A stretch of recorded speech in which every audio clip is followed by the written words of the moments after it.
Friends, வாங்க என்னுடைய அஞ்சரை பெட்டிக்கு 3 பாக்ஸ் வச்சுருக்கேங்க. அது என்னென்னன்னு சொல்லி பார்க்கலாம் வாங்க. ஃபஸ்ட்டு வந்து இந்த பாக்ஸ் வந்து சில்வர் பாக்ஸ் இவ்வளோ தான் வாங்கியிருந்தேங்க. 400க்கு வாங்கியிருந்தேன். ரொம்ப யூஸ்ஃபுல்லாக இருக்குது எனக்கு. இதில் வந்து பார்த்திங்கன்னா கடுகு, கடலைப்பருப்பு, சீரகம், மிளகு, வெந்தயம் இதெல்லாம் போட்டு வச்சுக்கோங்க. 2வது பார்த்திங்கன்னா மசாலா பாக்ஸுங்க. மசாலா பாக்ஸ் வந்து இதில் வந்து தேவையான அளவுக்கு எடுத்து வச்சுக்குவேன்.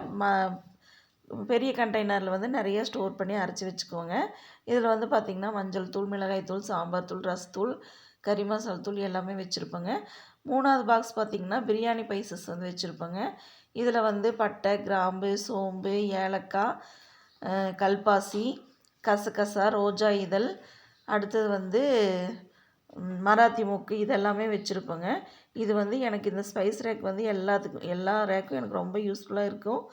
டக்குன்னு எடுத்து சமைக்கிறதுக்கும் ரொம்ப யூஸ்ஃபுல்லாக இருக்குங்க. என்னுடைய ஸ்பைஸ் ரேக் வந்து உங்களுக்கு பிடிச்சிருந்தா சொல்லுங்கள். Thank you friends. பிடிச்சிருந்தா லைக் பண்ணுங்கள், ஷேர் பண்ணுங்கள், சப்ஸ்கிரைப் பண்ணுங்கள். நமக்கான நேரங்களை ரசிக்கவும் நேசிக்கவும் கற்றுக்கிட்டா வாழ்க்கை வந்து சொர்க்கமேங்க. இந்த மாதிரி நீங்களும் சின்ன சின்ன மோட்டிவேஷன் வேணும்னா சொல்லுங்கள் ஃப்ரெண்ட்ஸ். நான் உங்களுக்கு ஷேர் பண்ணுறேன். தேங்க்யூ.